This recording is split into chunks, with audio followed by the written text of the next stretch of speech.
What's going on? Clayton Sayfie with EJ Holland. We are from thewolverine.com. Head to thewolverine.com, use the promo code BLUE60. Get 2 months of our premium content, insider updates for free. But EJ, we're breaking down the top 5 most wanted recruits for Michigan in 2022 as we kind of turn the page from 2021 and really focus our attention more so on 2022. Michigan has some targets that they're still working on in the late period, but kind of all eyes are on some of the biggest fish here, and there are some big ones. And Michigan has a legit chance of landing some of these guys. So we'll start with a couple 5-stars, but we'll start with one 5-star in particular at the number 1 spot, Damani Jackson, the number 2 player in the country out of California, a defensive back, cornerback, incredible talent, has ties to the Midwest, I guess. Why is he right at the top of the list with Will Johnson, who we'll talk about in a second? Yeah, it all starts with Damani and Will. Either one could be number one on this list. We're just going with Damani first because he's the highest ranked. But Damani is one of the best corners I've ever covered. He is my number one overall recruit in the country in 2022. He is the best defensive back I have covered since Jeff Okuda, and is right up there with Jamal Adams as well. And he brings a lot of similarities to Okuda in terms of skill set. So when I covered Okuda, he was actually a safety that converted into being a 5-star corner. Damani is a safety, made a lot of plays as a safety, started at safety at Mater Dei as a sophomore, has now been converted into a 5-star corner as well. He's thick, he's strong, he moves really well, great patience, feet, intelligence, breaks on balls, makes plays. He's everything you want in a combo defensive back, as well as a guy that can, stand out on an island and shut down his side of the field. I think Damani is a must land, especially considering the fact that he paid his own way to visit Michigan for the big visit weekend last month. His father is a Michigan fan. All of his family lives in the Midwest. The only reason he lives in California is because his dad was in the military, and that's where they kind of settled down. But every other family member is in the Midwest. So I think the opportunity for Michigan to land a guy that I consider the top prospect nationally is actually within striking distance. So he is the most wanted guy, and with everything going on with Jim Harbaugh's contract situation, with staff turnover, the two guys I was told that Michigan is doing everything they can to keep in contact with on a daily basis are Damani Jackson and Will Johnson. So I guess we'll go ahead and segue over to Will. Yeah, so Will Johnson, like we said, kind of the interchangeable 1A, 1B, and Damani obviously ranked as literally like for you the top recruit in the country, for rivals the number 2 recruit in the country, and then Will Johnson, the number 13 recruit in the country, also a corner. So this would be ridiculous if Michigan could get both. And there's been talk by them publicly that they could in fact be a package deal. I think one of them, I can't remember exactly. One of them has a top 6, one of them has a top 5, and 5 of those schools are all the same. So they're considering the same schools, including Michigan, including Ohio State. But Will Johnson, a legacy kid for Michigan, would be super important for him to lock, or for them to lock him up. A kid right out of Grosse Pointe, right out of their backyard that they need to. And I saw him once, and I know you know him well, and his father Dion, who played at Michigan, well. But going into the one game I watched him, it was like, all right, the number one question is, do I think this kid's actually a 5-star? Like, what is a 5-star like that going to perform like when you see him from field level at the game? And I was very quickly, that answer, was answered very quickly for me based on how he played, that yes, he is in fact a 5-star type of talent. And the number 2 thing, the game I saw him at, he injured his ankle early on in that game, and he was super gutsy playing both ways, continuing. He had to come out a couple times, like would get retaped up or would get looked at and just need a second. But then he's right back out there as a gutsy player. So he's not just doing it because he's got all the physical accolades. He wants to win. He seems like a great kid off the field as well. So really the complete package that Michigan needs to keep home here right out of their backyard. Yeah, Will is a little different from Damani. He is more of that true tall long corner on the outside, not super speedy, not overly athletic, though he does make a lot of plays at wide receiver. But he is just built for the corner position. He is the guy that will be on an island, that plays press man, that does not allow any catches all game long. That's Will. You see so many lazy comparisons to Richard Sherman for these tall, long corners. Will is very deserving of that Richard Sherman comparison. I think that's the perfect player comp for him. He fits that all the way. And I think Will's just a guy that will also lead the way for his class. He's not really about recruiting. He wants to make an early decision. Like, it wouldn't be surprising to see Will commit in the next few months. He wants to be a leader for his class. He is a quiet kid. Damoni's more out there, more happy going, having fun. Will's about his business. Will's a guy that leads by example. Will is a prospect that all the in-state recruits look up to. And when I go out and I see in-state recruits, everybody always talks about Will, asks about Will. Will's the guy that isn't super vocal, but that other kids want to follow, especially up in the Midwest. And there's a reason Damani Jackson wants to play with him as well. So I think Will is about 6'3", 190 pounds up to maybe 200. I mean, he's a big kid on the outside that just absolutely frustrates wide receivers. Having those two guys on each side would be absolutely ridiculous. Yeah, when I saw him, he played wide receiver, wildcat quarterback, corner, and like you said, doesn't allow any catches all game. No one even throws at him. They didn't even really look his way. Yeah, nobody throws. Yeah, because no one was open. Why waste your time looking over there? And yeah, he's big and athletic. It's like he could have lined up at like DN, linebacker anywhere, especially in high school. So obviously would be huge for them to land him. And then Caleb Brown, an athlete who would likely be an offensive player, but could play probably the slot, right? And kid from your neck of the woods in Chicago, and a couple guys in Chicago. We'll get to the other one in a second as well, but. Michigan needs dynamic playmakers, and Caleb Brown would be one of those that they could get and could make an impact pretty probably early in his career at Michigan or wherever he goes.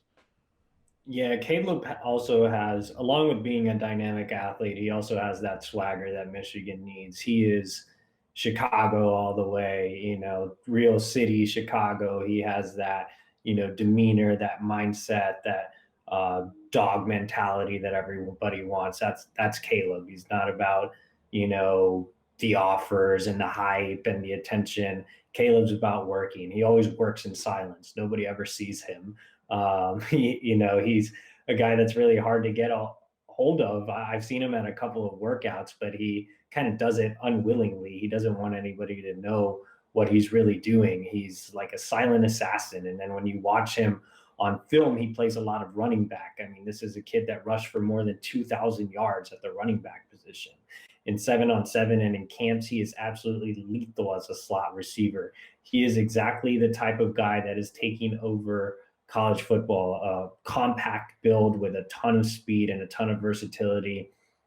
I think Rondale Moore type guy. Rondale Moore was actually a former Texas commit who I covered back on my old beat. And Caleb Brown is maybe better than Rondale Moore, which is saying a lot, at least as a high school prospect. So I think that Caleb is definitely a must land just because he fits the offense so well. He brings everything you want from a work ethic standpoint. He's not going to be a vocal guy. He's not going to recruit other people. He's not going to build friendships. Caleb is about business and playing football, and he's a game breaker. He's a prospect that can change an offense for you because you can do so much with him. And I think Michigan is in a very, very good spot with him early on. Yeah, and I respect that. I mean, we talk as much as we talk about, the guys that want to be the leader of the class or the guy that's going to tweet at everybody and tell them to, slide to Michigan or whatever.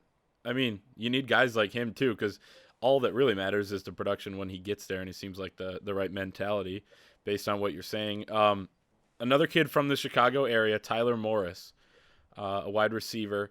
So let's say Michigan, this would be best case scenario. They get the two corners, the two D-backs we're talking about. They could get these two receivers and offensive skill position players. They'd be pretty set at those two spots. So Tyler Morris would be huge for Michigan to get. And, obviously, I guess just explain why. Yeah, Tyler and Caleb couldn't be more opposite from a personality standpoint. Tyler's a true suburban kid, and he's a guy that is really bases his game around his athletic ability, his route running. He has a really excellent catch radius, a guy that runs best routes possible at the high school level. I've even talked to younger kids, like Michigan has an offer out to Chicago wide receiver Malik Elzy in 2023. And when I was talking to him, he says, Tyler Morris, that's the kid that I try to model my routes after. So you're even looking at high school kids trying to model their routes off of Tyler Morris. Everybody that I've talked to compares Tyler, not necessarily from a skill set standpoint, but just from how they approach the game. Everybody compares him to Larry Fitzgerald, a guy that does everything right, a guy that, stays behind and puts in the extra work, a guy that's a team captain, a guy that leads in his community off the field. That's Tyler Morris. So I think Tyler, and he brings a lot to the table, just being able to play in the slot, being able to play outside, just a dependable wide receiver. He's going to catch everything you throw at him.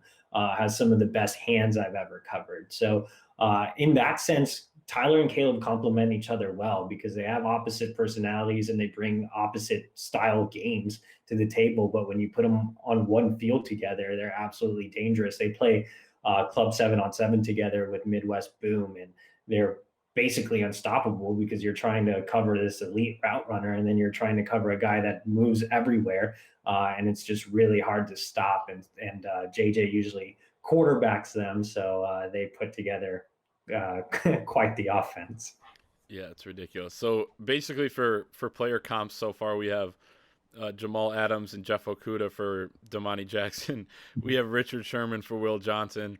We have Rondale Moore for Caleb Brown, and then Larry Fitzgerald. I mean, this is like a Hall of Fame, Yeah, I know. Lofty expectations, yeah, guys. stylistically though we're talking, right?